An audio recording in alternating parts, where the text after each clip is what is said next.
Жамбылдық чемпиондар елге оралды. Бокстан Польшада жасөспірімдер арасындағы әлем чемпионатында жергілікті екі спортшымыз топ жарды. Әулиеталық боксшылар қоржынға бір күміс, бір қола медалін түсірді. Былғары қолғап шеберлерін бүгін Жамбыл жұрты Тараз Арена спорт кешенінде ерекше сый құрметпен күтіп алды. Толығырақ сюжеттен көріңіз.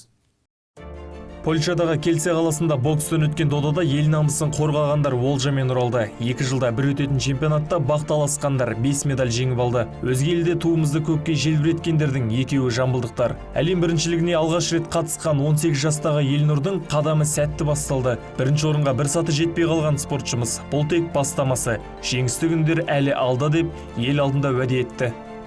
Сәлен жетпей қалды деуге де болады енді. Бұлай енді алтын емес, сонда да бір күміс. Тек менің ғана жеңісім емес, бүкіл қазақ халқының жеңісі деп есептеймін.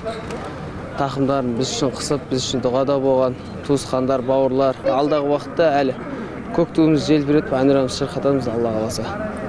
Жүлдемен қайтқан екінші спортшымыз тұғырдың үштігінен көрінді. Алайда жерлесіміздің ақтық мәреге талас кезіндегі жеңілісіне көрермен күмәнмен қарады. Төрешінің шешімімен келіспеген жанкүйерлер мен желі қолданушылары бұны қызу талқылады. Диастың қарсыласы болған Ресей спортшысына бүйрек бұрды дегендердің қарасы көп. Ал отандасымыз барша қолдау танытқан халықтың арқасында бұл жайт еңсемді түсірмеді. Алтынның ауылы алыста емес деп түсіндірді.